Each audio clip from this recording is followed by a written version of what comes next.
Buenas tardes, gente, y bienvenidos al episodio número 79 de este pase aquí por una radio. Parece técnico, a mí por lo menos me tiene bastante complicado, pero bueno, en vivo a través de uno contra uno y en vivo de Periscope en pscp.tv/uqweb. Conectados a mis compañeros, vamos a empezar como corresponde por programa la siguiente más. ¿Cómo va? ¿Todo bien? Ahora ya nos arreglamos un poquito con estos Bien, acá problemas andamos. que tuvimos, pero bien, todo bien por suerte.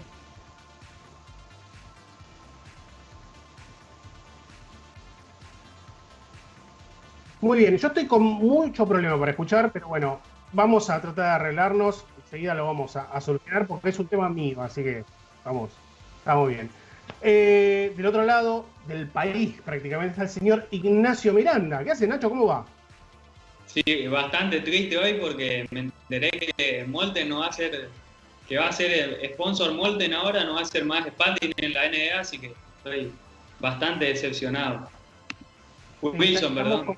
Estamos complicados con el tema, con el tema pelotas en todo el mundo, digo, porque, a ver, los de FIBA juegan con Molten, la Euroliga juega con Spalding y ahora Wilson se va a jugar con, perdón, en la NBA se va a jugar con Wilson, así que los jugadores que comparten de alguna manera competiciones, ya algunos de Euroliga incluso se habían quejado.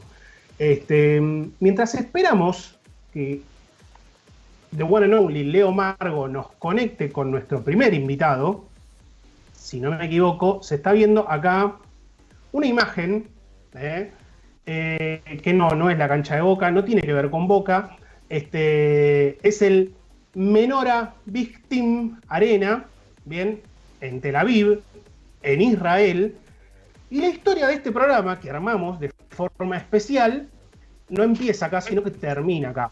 Básicamente este estadio se conoce popularmente como la mano de Elías, es el estadio del Maccabi Tel Aviv, se inauguró en el año 72 con la final de la Copa de Europa entre el Varese y el Yugoplastika Split, y allí es donde ganó la primera y hasta ahora única Euroliga que tiene el Juventud de Badalona. Y hoy vamos a hablar de Juventud de Badalona y ya le damos la bienvenida a una verdadera leyenda del Juventud de Badalona. Ganó una Euroliga, 2 ligas ACB, una Copa Korach, una Copa Saporta y jugó con varios jugadores argentinos, de los cuales él seguramente tiene muy buen recuerdo, así que le damos la bienvenida y lo saludamos a Tomás Jofresa. Tomás, ¿cómo va? Javier Juárez, Ivana Barbanás y Nacho Miranda, te saludamos desde Argentina. ¿Cómo va eso? ¿Qué tal? Muy bien, muy bien. Muchas gracias por este ratito que vamos a disfrutar. Gracias por la oportunidad que me dais, pues, de poder compartir, que siempre es algo que todos agradecemos, los que amamos el baloncesto. Y nada, dispuesto a poder aprender, de poder compartir con vosotros, pues, un buen ratito. Muy bien, yo recién comentaba que la historia de la cual inicialmente vamos a hablar, porque vamos a hablar de algunas otras cuestiones, termina en la mano de Elías, ¿bien? En el estadio ya famoso y muy conocido a nivel europeo, que es el del Maccabi Tel Aviv. Este programa en realidad se inició, primero íbamos a hacer una recomendación de un documental del cual vos hacés una especie de presentación y después dijimos, bueno, a ver, démosle para adelante, tratemos de hablar con algún involucrado en primera persona, y quién mejor que vos. Hablamos del documental de Spirit of Tel Aviv, que narra en realidad no solamente esa final europea, sino todo el proceso de esa temporada 93-94. Sin adelantarle demasiado a la gente, porque queremos que también lo vea, contanos un poquito del documental. Vos oficiaste de alguna manera de presentador y qué recuerdos te trae, obviamente. Bueno, pues surge la idea por medio de TV3, el canal autonómico catalán, en Cataluña, y siempre se han caracterizado por ser un canal, pues yo creo que muy vanguardista en la elaboración de documentales y diferentes tipos de ediciones que han explicado, pues, la historia de, en este caso, el mundo del deporte. Y bueno, surgió la idea por parte de ellos de que hubiera un componente protagonista de esa plantilla, que hiciera un poco de hilo conductor de las diferentes épocas hasta llegar a Tel Aviv, ¿no? Sabéis que el documental se llama Spirit of Tel Aviv, en mención al Spirit of San Luis, que es bueno, un poco el que mueve el nombre de Juventud de Badalona inicial, que es Spirit of Badalona, y bueno, a partir de ahí pues estuvimos un par de días de rodaje. Fue muy bonito porque pudimos volver a encontrarnos todos los compañeros y revivir momentos preciosos. Como sabéis, cuando hablamos de este tipo de momentos o de momentos de carrera deportiva, pues no todo es dulce. Y bueno, también se reviven esos momentos un poco difíciles, de mucho sacrificio, que hacen que puedas llegar a como mínimo ser competitivo. Bien, antes de darle paso a mis compañeros, a Ivana y a Nacho, el Juventud de Badalona es un club de baloncesto, inicialmente, cosa que aquí en la Argentina no hay básicamente clubes de básquetbol. Es decir, hay clubes con básquetbol, algunos tienen más y menos éxito, sobre todo a nivel de formación de jugadores, pero muy especialmente el Juventud es un club que vive toda su carrera en función del básquetbol, o toda su historia. Si vos le tuvieras que contar a alguien que no conoce Badalona y especialmente el Juventud, ¿qué es el Juventud? Básicamente a nosotros. ¿Cómo lo describirías? Bueno, yo creo que es importante entender el concepto Juventud de Badalona. Yo creo que la definición más sencilla que podemos hacer es que es un club, como decías tú, básicamente de baloncesto. Por tanto, a nivel económico, de entrada, hablando de ese tema, dijéramos, no puede ni se nutre de ninguna sección, en este caso de fútbol, que es el deporte, dijéramos, que más ingresos obtiene. Yo creo que probablemente en Argentina, también en España, en general en Europa, ¿no? A lo largo de los años sí que ha habido clubes en el mundo del baloncesto en Europa que han sido capaces de ubicarse en la élite económica y deportiva, pero siempre con quizás entidades bancarias detrás, entidades de este tipo. El Juventud de Badalona ha sido una entidad siempre de baloncesto, ha tenido sus sponsors, obviamente, y bueno, ha tenido una característica siempre, que ha sido la formación de jugadores a partir de una tipología de entrenadores jóvenes formados en Badalona, autóctonos, o Badalona o Barcelona, muy cercanos. Y bueno, por eso ese sello de identidad y esa sensación de rara avis que siempre nosotros hemos tenido, sobre todo en el momento en el que somos capaces de desbancar la hegemonía de Barcelona y Madrid, y posteriormente avanzando la temporada en los años 90, 91, 92, 93 hasta la 94, que podemos ganar la Liga Europea de equipos potentísimos a nivel europeo.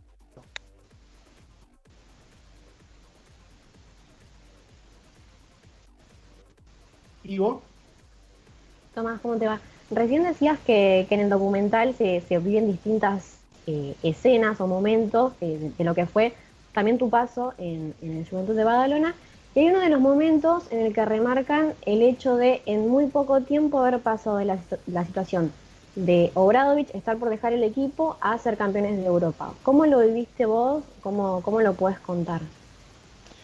Bueno, la verdad que la llegada de Obradović es posterior a la llegada en el año 90 de Lolo Sainz, un exjugador del Real Madrid histórico, con el que ya había ganado campeonatos de Europa.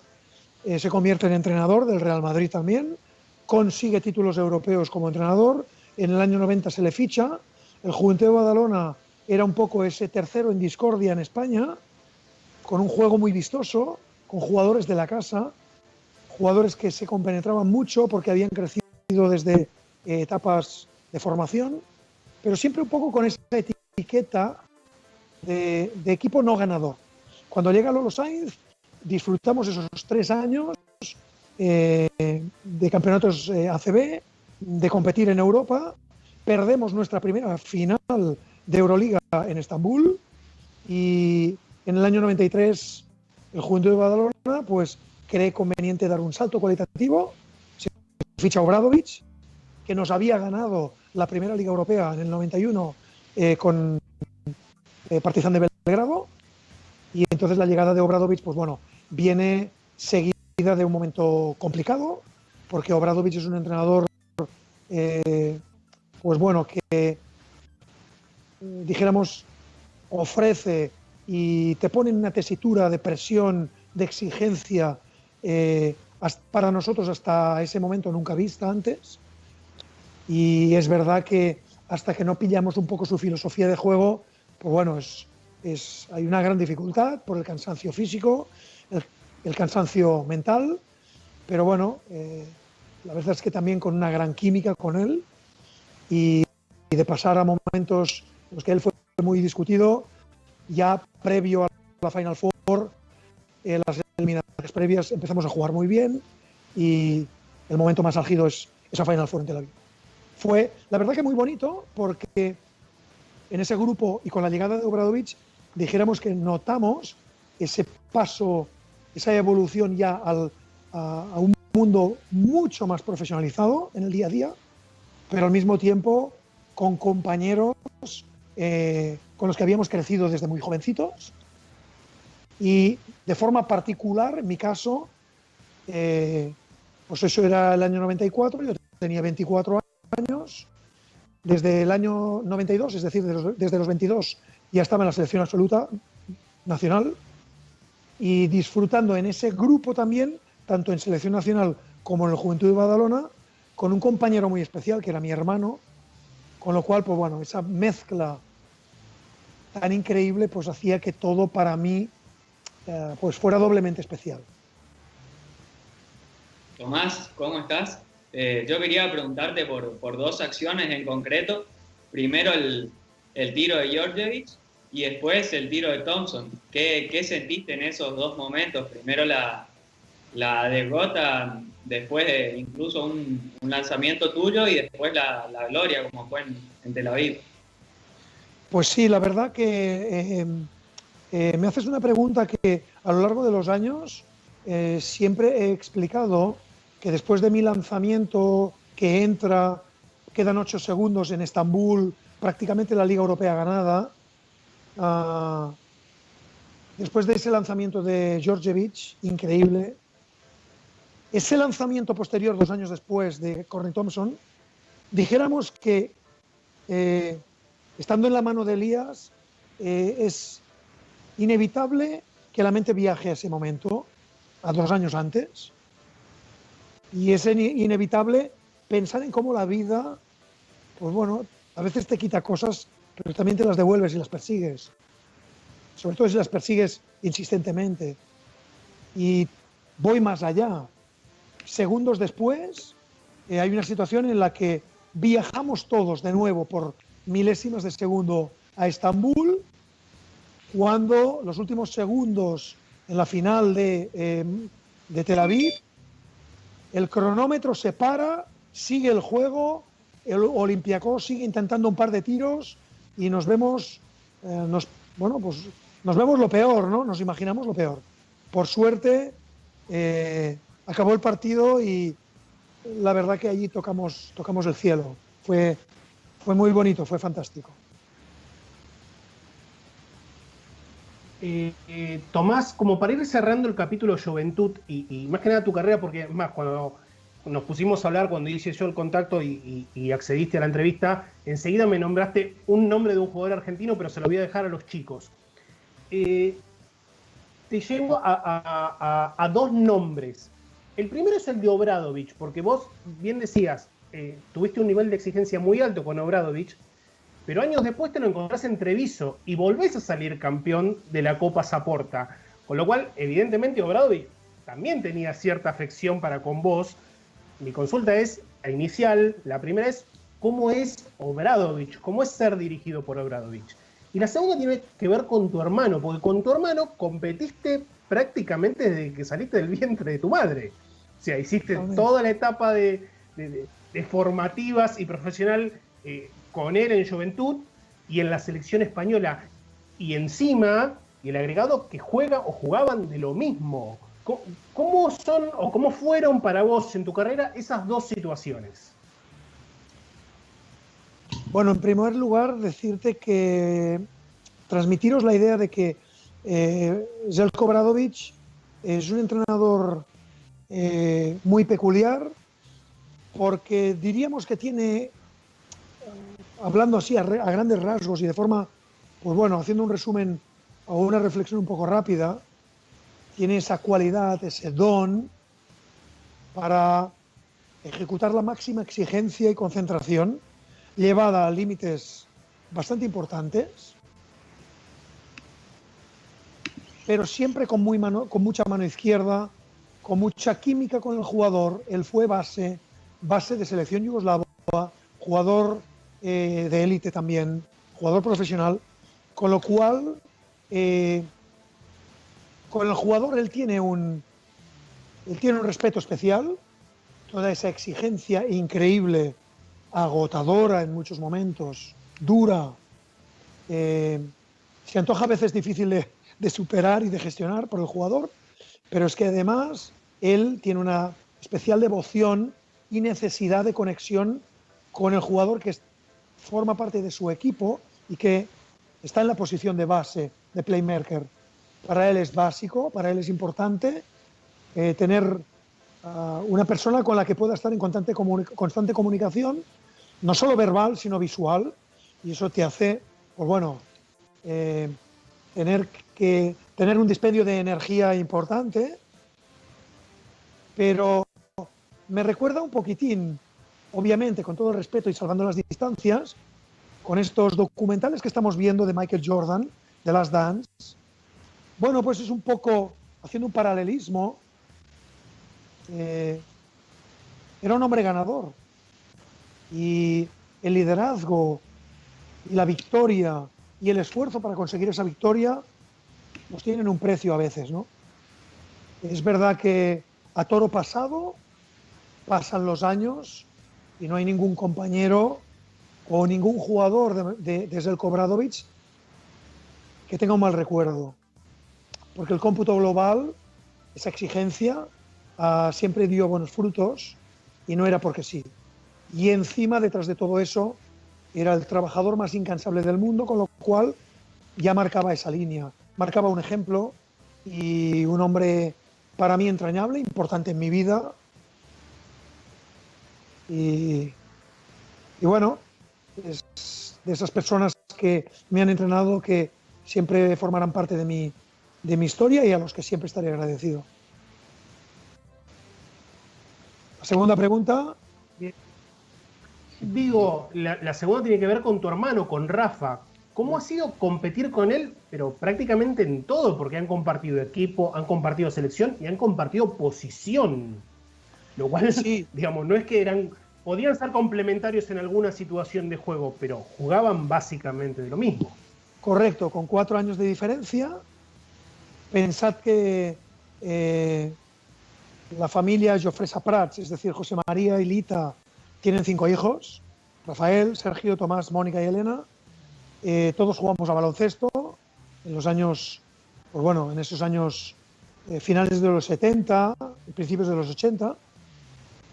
Y mi padre, nuestro padre, ya fue jugador profesional de baloncesto, jugador de selección española también, con lo cual nosotros ya pertenecíamos al Club Juventud de Badalona.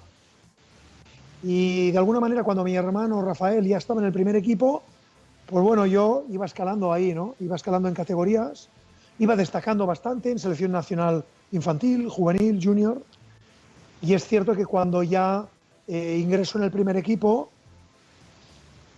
pues bueno, hay un nivel de ambición, como decíamos antes, que muchas veces en el jugador que llega, en muchas ocasiones, o la mayoría, o casi siempre, no es producto de la casualidad, sino que esa obsesión por la mejora y por evolucionar y por mejorar se convierte en algo un poco enfermizo.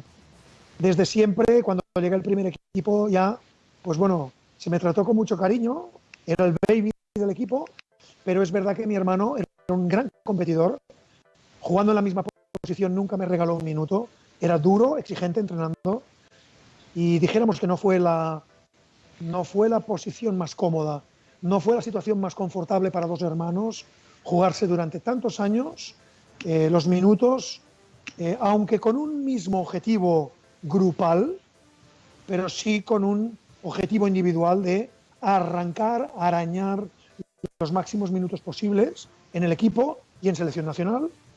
Pues dijéramos que no era una situación lo más cómoda posible. Probablemente, si te encuentras con tu hermano en un mismo equipo, pueden surgir situaciones complejas de competitividad, pero menos si estás en posiciones diferentes, diversas. Pero claro, estábamos en la misma posición, cada día contacto físico total, y él, aunque yo fuera el hermano pequeño, y me adiestraba, me aconsejaba, me orientaba, producto además de que nuestro papá fallece en el año 85, es decir, nuestro papá prácticamente no ve nuestros éxitos deportivos, pues bueno, de alguna manera él se convierte en un poco ese asesor, ese orientador, y cambiar ese chip cada día, 4, 5, 6 horas diarias, trabajando en un mismo equipo, pero luchando por la misma posición, obviamente no fue fácil, pero priman dos objetivos. Uno, la ambición personal, pero con un cierto equilibrio porque estás luchando por el bien de un equipo. Y eso tienes que tenerlo siempre claro. Bueno, salió bien, una aventura increíble. A día de hoy seguimos siendo los mejores amigos. Hablamos 3 y 4 veces por día, casi todos los días. Con lo cual, pues bueno, hemos demostrado que superamos una situación que no era nada fácil. Bueno, no. Bien, y al principio vos decías que el Juventud era un equipo que estaba como marcado en ser un equipo que no ganaba. ¿Cuándo se dieron cuenta ustedes de lo que habían conseguido cuando fueron campeones de Europa? No sé si fue después del partido o cuando llegaron recién a la ciudad, ya que se conoce que la ciudad está muy identificada con este equipo puntualmente. Sí, hay varias fases, pero es cierto que la noche que ganamos en la Liga Europea, en esa celebración en el mismo recinto, por cierto, ahí sí que estaba nuestra madre, todavía vivía, todos nuestros familiares, amigos, toda la afición. Sí que en realidad allí, de camino al hotel también, bueno, te das cuenta, empiezas a mirar para atrás. No solo miras esa temporada, que ha sido dificilísima, no miras los últimos 2 o 3 años, sino que miras probablemente los últimos 15 años de tu vida, ¿no? Y te sientes orgulloso y me sabe mal quizás pecar o hacer apología del hombre pequeño, del ser pequeño que consigue combatir con el gigante, pero sí que es verdad que nos dimos cuenta que habíamos conseguido lo más grande que se puede conseguir a nivel intercontinental en Europa. Obviamente la siguiente fase es cuando llegas al aeropuerto de Barcelona, y la tercera cuando llegamos a Badalona con 30.000 personas, un sentimiento complejo de explicar, pero al mismo tiempo fácil porque es ese momento de sensación de gratitud total, de respirar, de tener un descanso, de ver que has hecho un regalo a una afición que por muchísimos años había anhelado poder competir contra los grandes de Europa y de España, pero al mismo tiempo, como siempre, ya lo sabéis, mirando en un futuro cercano, afrontando el final de temporada, playoff, y queriendo más, teniendo más hambre. Y ya sabes que el mundo del deporte tiene esa punta un poco de ingratitud, que las victorias se disfrutan durante pequeños momentos, porque no puedes parar la máquina, no puedes parar el nivel de deseo ni de ambición. También al comienzo de la charla destacás a Juventud como un equipo muy formador. En el pasado, Vicky Rubio, Rui Fernández son los mejores ejemplos de los últimos años. Y también en estos meses surgió en el radar Artur Sagars, que también es base. ¿Cuál es tu opinión al respecto de él y cómo lo ves para el futuro? Un chico muy, muy centrado, muy enfocado no solo en el básquet, también en el estudio. Bueno, realmente tanto Artur Sagars como Neno Dimitrijevic, los dos bases actuales del Juventud, son dos productos con ADN Juventud de Badalona, ADN Peña. Los dos no son nacidos en Cataluña, no son nacidos en España, pero son criados en Badalona desde muy jovencitos, educados deportivamente. Y en el caso de Sagars, que me preguntas, que es el más joven, bueno, creo que tiene ese flow, es un jugador con algo especial, tiene algo potente en sus pies, tiene chispa, tiene velocidad, tiene un gran manejo de balón, puede ser buen tirador, buen pasador. Y bueno, estamos en las mismas de siempre. Cuando uno es joven, cuando irrumpe en el mundo profesional, pues ahí se le abren varios frentes y uno de ellos es el de consagrarse, consolidarse, seguir demostrando que trabajas, seguir demostrando que arrastras al grupo, siendo base además, y tenemos grandes esperanzas, una ilusión tremenda. Repito, no solo él, sino Dimitrijevic también, como base del equipo.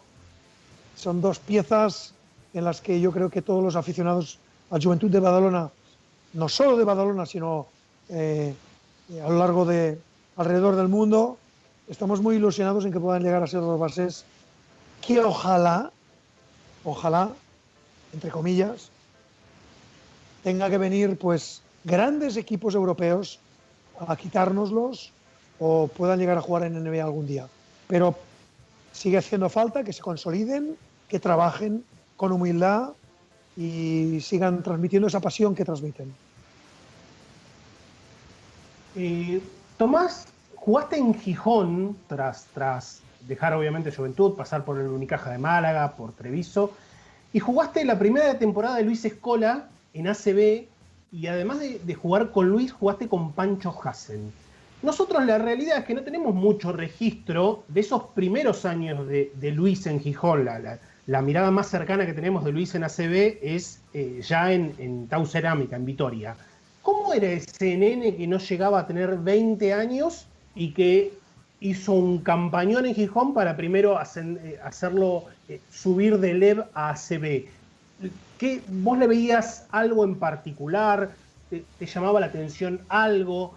Recuerdo que cuando, bueno, lo que mencionaba recién, cuando hicimos el contacto, fue el primer nombre que me tiraste automáticamente, el de Luis Scola. ¿Qué registro tenés de haber jugado con él? Bueno, es cierto que cuando yo llego a Gijón, provengo de Treviso. Hago una temporada como equipo individualmente en Treviso con Željko Obradović fantástica, con un nivel con una atmósfera increíble en ese equipo, con un trabajón hecho increíble, con un nuevo amigo que hice increíble, que me dio mucho y al que di mucho yo también, al que nos une y nos unirá para siempre un cariño especial, que es Marcelo Nicola, increíble jugador, una persona entrañable. Y cuando acaba la temporada, pues bueno, tenía la sensación de que volvería un poco a esa élite, pero para sorpresa mía, pues bueno, aparece esta oferta de Gijón, que es un equipo recién ascendido, me proponen, bueno, aceptamos, hay un acuerdo, y estudiando un poco el equipo, pues bueno, ahí hay uno de los dos extranjeros del equipo, es un tal Luis Scola, con 18 años, ayuda a ascender al equipo a Liga CB, y cuando yo llego a Gijón, bueno, en las primeras sesiones, lo primero que recuerdo es saber que nos une algo muy bonito, y es que nuestros padres fueron jugadores de baloncesto. Y estando yo en una etapa deportiva que ya ha pasado su momento más álgido, él en completa ascendencia, hacemos un dúo muy bonito, es un equipo pequeño, eludimos el descenso en la última jornada, Luis hace un campeonato increíble, persona 10, profesional 10, buen compañero, abierto, divertido, cariñosísimo, con unas ganas de aprender tremendas, ganas de escuchar y, hombre, obviamente sí que vimos que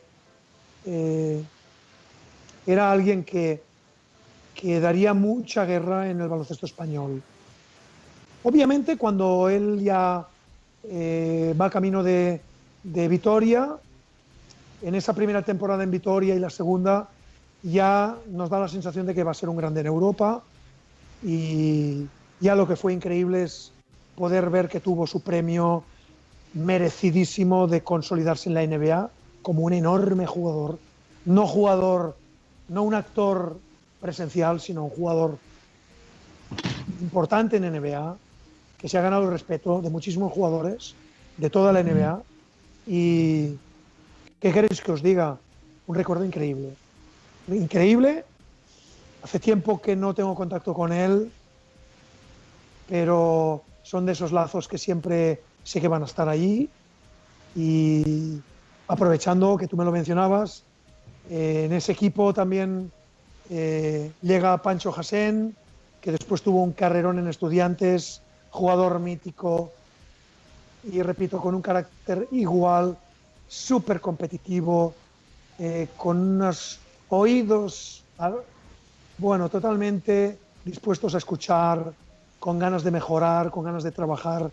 Y también dos personas especiales en mi vida, dos jugadores, dos deportistas a los que aprecio, a los que recuerdo, y que son de esas personalidades que siempre tienes ganas de volver a ver, siempre.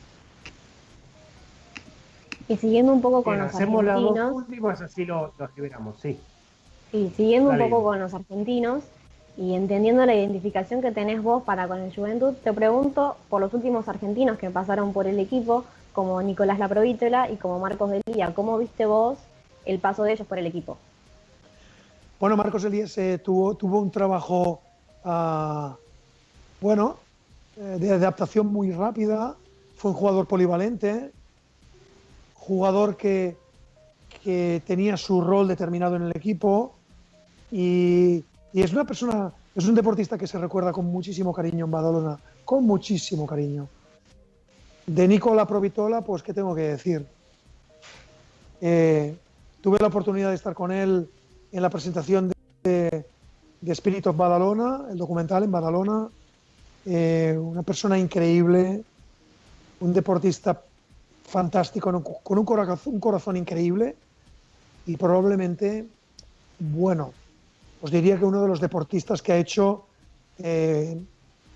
una de las temporadas más míticas y épicas que se pueden recordar en la historia de Badalona. Así que máximo respeto, un jugador al que me hubiera gustado parecerme haber llegado al 50% de lo que él pudo hacer en ese año en Badalona, y ojalá juegue increíble en Madrid, pero pueda volver a Badalona y pueda volver a ofrecer a la afición y a ese club pues todo lo que dio, que fue mucho.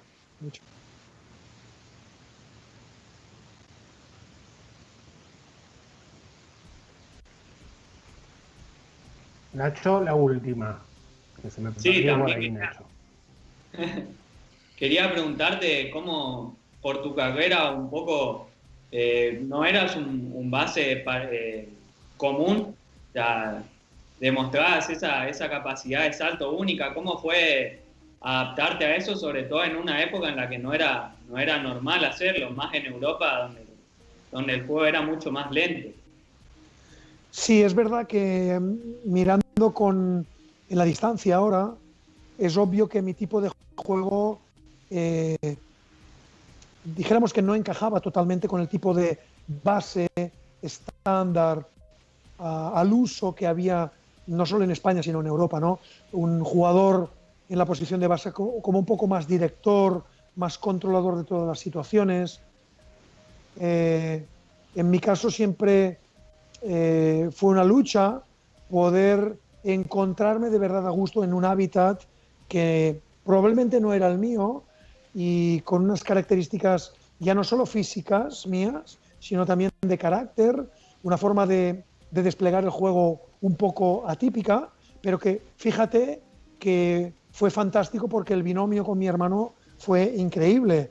Mi hermano, un jugador fiable, consolidado, muy sólido en el tiro de larga distancia, en la penetración, en la asistencia a los compañeros, en controlar muy bien el juego, y un Tomás con mucha energía, saliendo en momentos complicados, dijéramos haciendo muchas cosas en pocos minutos, saliendo de banquillo. Pues bueno, creo que fue positivo para el equipo.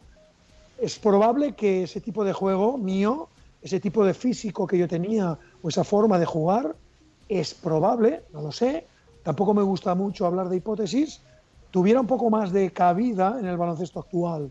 Pero estoy contento con lo que hice, contento con mi carrera, sobre todo porque aparte de los títulos que conseguí y todo lo que conseguí a nivel grupal e individual, lo más importante es que me vacié totalmente por ser mejor siempre y no me quedó nada en el tintero, con lo cual eso es lo que para mí es el éxito en una persona, en cualquier ámbito de la vida, no solo el deporte, poder decirte a ti mismo que te has vaciado. Así que bueno, es verdad que era un pase un poco atípico, pero fue divertido, fue divertido. Bueno, Tomás, te agradecemos muchísimo, realmente muchísimo, no solamente el hecho de quedarte hasta tan tarde y atendernos, sino la buena onda. Tengo una anécdota que es muy personal, que tiene que ver con mi infancia. Yo cuando empecé a jugar al básquetbol, tenía 10 años, allá por el año 87, 88, iba a un parque muy grande, en el cual hay una feria, Ivo sabe más o menos de dónde hablo, por la zona de Avellaneda, que es donde me crié, y uno iba y ahí se vendían revistas muy viejas. Y ahí se vendían las Gigantes del Básquet, por ejemplo, que era nuestro primer contacto con el básquetbol español en particular y europeo en general. Y ahí estaba el señor en muchas fotos y en muchas crónicas, bien, que hemos entrevistado aquí en Extra Pase por Uno Contra Uno de Radio, así que forma parte de mi infancia, Tomás Jofresa. Así que, Tommy, millón de gracias, un abrazo muy grande. Espero que tanto vos como tu familia estén muy bien allí en Menorca y el agradecimiento pleno para tu disposición para con nosotros. Muchísimas gracias. Siempre es emocionante ver pues esa repercusión pública que en muchas ocasiones y sobre todo en esa etapa fue más allá de nuestro país, que en este caso en Avellaneda pudieras tener la opción y la posibilidad de tener alguna revista en la que salía Juventud de Badalona o en este caso Tommy Jofresa. Y para mí es un orgullo, es una satisfacción muy grande y siempre dispuesto para atenderos y para poder disfrutar de una charla como la que hemos tenido hoy. Muchísimas gracias. Gracias a vos, por favor, y cuídense, a quedarse en casa. Abrazo grande. Gracias.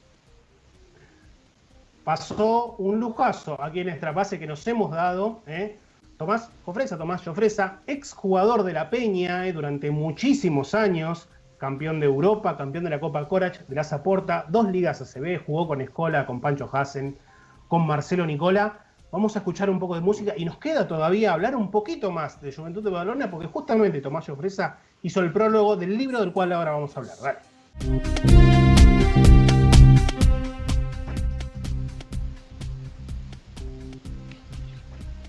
Muy bien, continuamos aquí en esta paz por Uno Contra Uno Web Radio, en este programa especial que casi que hemos improvisado acerca del Juventud de Badalona de La Peña.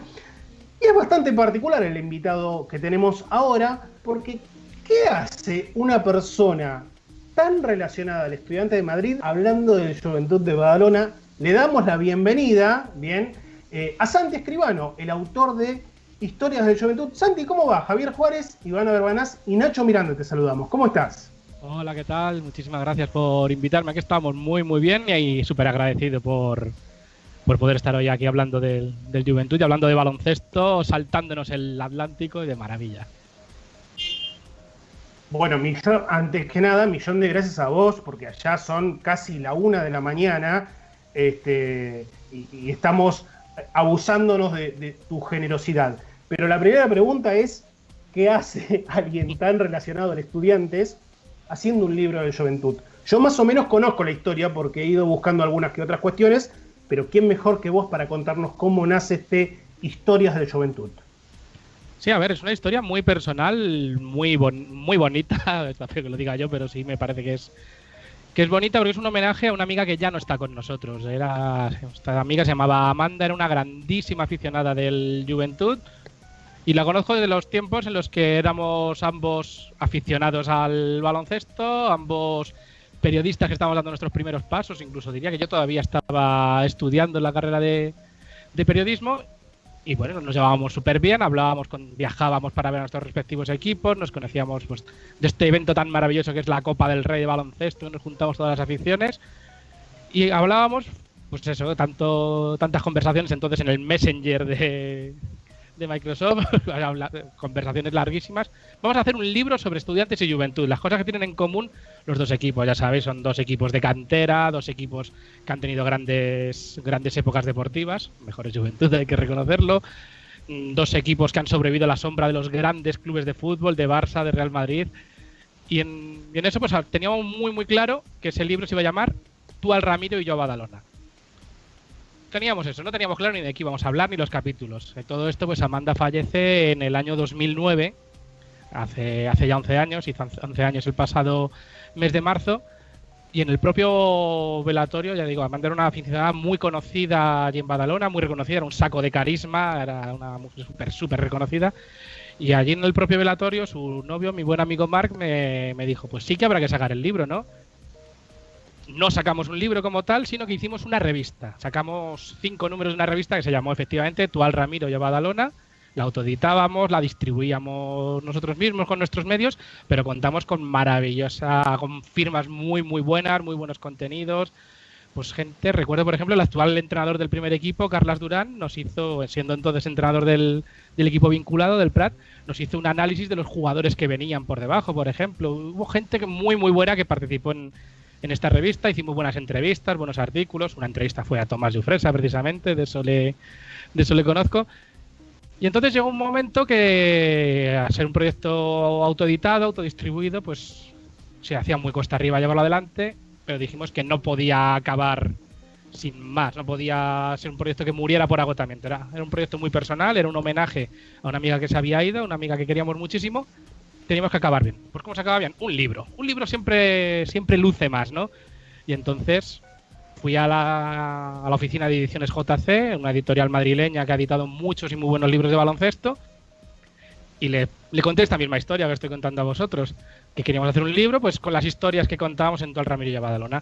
Pero entonces Juan Carlos Rentero, el editor, dice, es que de estudiantes hemos sacado ya cosas, no se ha vendido como hubiéramos querido, pero de Juventud es un club que yo siempre he sido aficionado, es mi club favorito en España, pero nunca hemos editado nada. ¿Te atreves a sacar un libro sobre Juventud? Y bueno, podía parecer, bueno, Santi, ya tienes hecha la mitad del trabajo, ¿no? Coges las cosas que no hablan de estudiantes, pero no, nada más lejos de la realidad. La verdad es que salí con miedo de la oficina de ediciones JC, porque tenía un contrato en la mano. No lo firmé en ese momento, pero venía con una idea, con un esquema mental, y salgo aquí con un contrato para hacer otra cosa. ¿Cómo van a tomarse en Badalona que venga alguien tan vinculado a estudiantes? Porque no solo soy aficionado, llevo ya 14 años trabajando en su departamento de comunicación, participé en la elaboración del libro de los 60 años de historia del club, ahora vamos a por los 75. No sé, que estoy muy vinculado personal y laboralmente a estudiantes, esa es mi vinculación. ¿Cómo van a tomarse que venga alguien de este club a hablar de otro? Se lo tomaron de maravilla, todo puertas abiertas por parte del club y de su entorno, y la verdad es que la aventura de sacar estas historias del Juventud ha sido maravillosa, porque he conocido muchas cosas de un club que veíamos, es parecido al mío, le quiero mucho porque tengo amigos allá a los que quiero mucho, pero no lo conozco igual. Y con esto he podido pues, saber por qué el Juventud es un club que merece mucho, mucho la pena. Santi, ¿cómo te va? Te pregunto si en el proceso de realizar el libro y vos siendo una persona tan identificada con estudiantes, ¿de qué manera cambió tu perspectiva, ya sea con algún personaje o con algún hecho en particular, a través de que fuiste conociendo cada vez más la historia? Pues sobre todo cambió un poco mi perspectiva de lo más antiguo.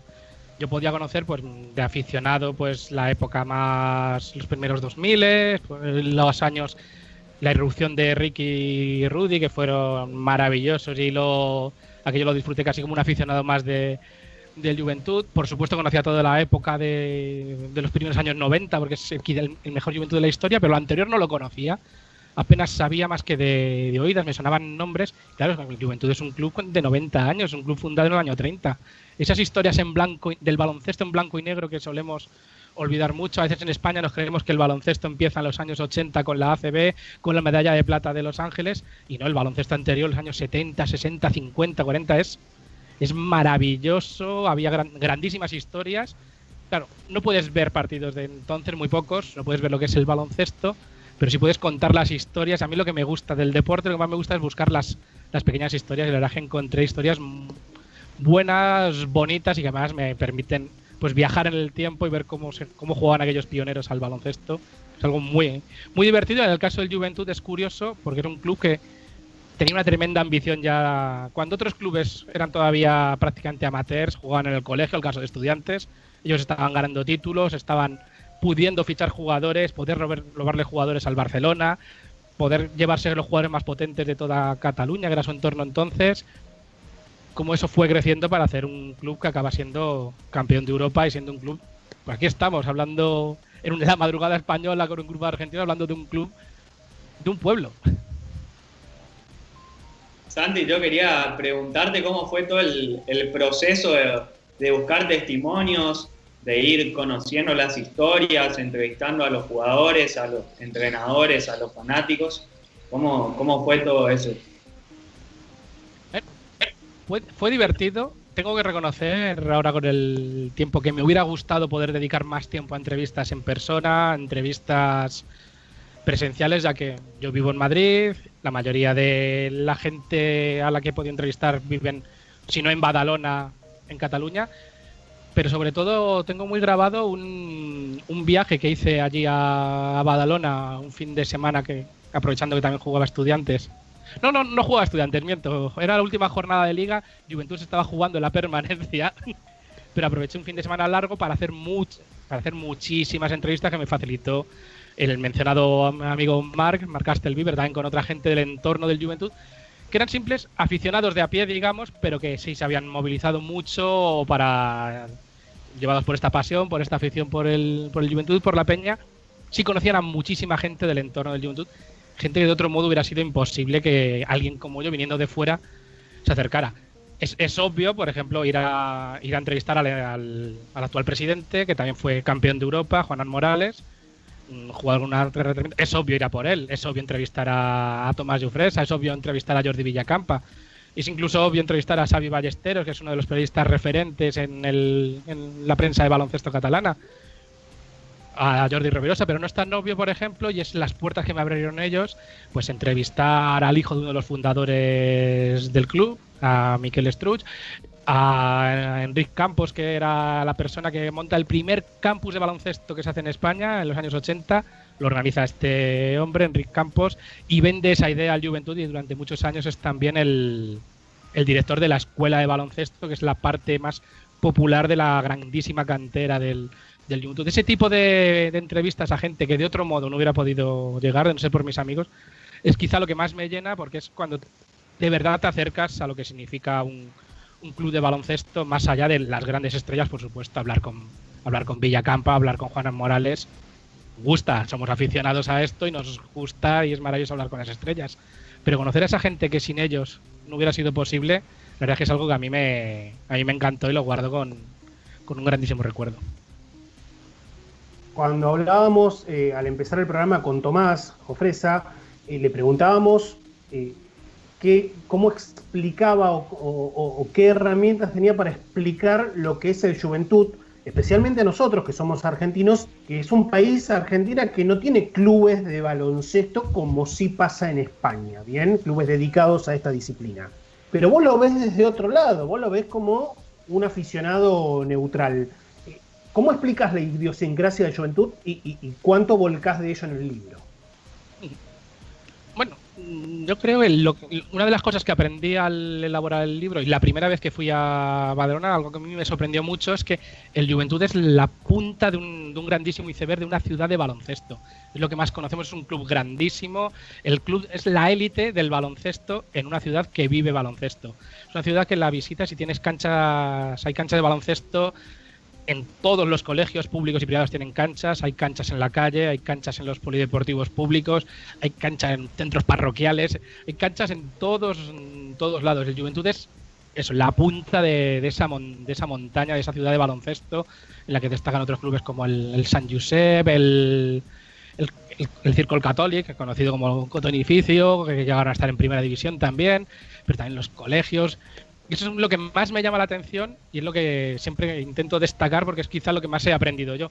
El Juventud lo que es como la gran bandera de Badalona, la gran bandera del deporte de Badalona. Es también otra de las cosas curiosas. Badalona es una ciudad que podría ser Barcelona perfectamente porque están pegados, los separa una calle, comparten el transporte público del metro. Podría ser Barcelona, pero no lo es, porque no quisieron en el siglo XIX y para ellos es como esa rivalidad y es un orgullo el estar resistiendo ante una gran metrópolis que te podía haber absorbido, pero no quisiste que fuera así. Una ciudad que durante mucho tiempo fue la más industrial de España, si no me equivoco. Es como el grandísimo punto de orgullo, una ciudad muy orgullosa.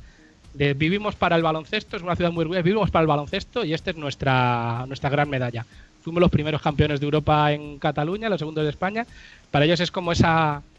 Yo creo que casi la sensación que da es que casi están más orgullosos de haber sido campeones de Europa antes que el Barça, que el mero hecho de ser campeones de Europa, que es tremendo y que es muy difícil conseguirlo.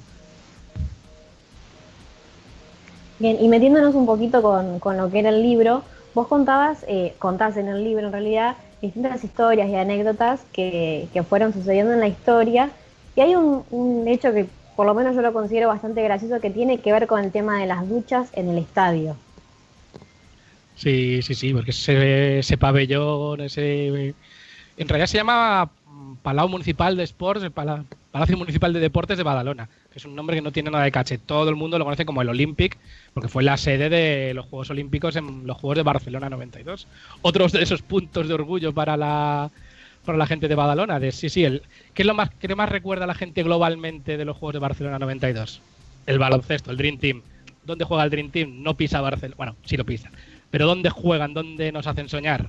En Badalona. Es algo que también tienen con mucho orgullo. Ese pabellón es un pabellón que está muy bien, es un pabellón que ha envejecido bien, con algunos problemas por supuesto, de mantenimiento y demás, porque no ha habido años buenos, pero es un pabellón que se nota que está hecho para el baloncesto. Otros pabellones están hechos para ser multiusos. Es un pabellón pensado para la práctica del baloncesto, tanto de base como a primerísimo nivel.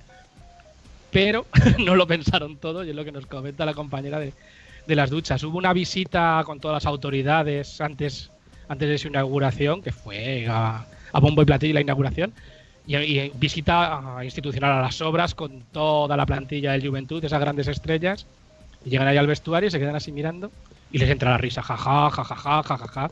Esta me la cuenta además Juanan Morales con sus 2,10 metros. Dice que se empiezan a partir de la risa y que es que lo que pasa ahí, que las duchas estaban pues a la altura de alguien más bajo que yo, que mide 1,75.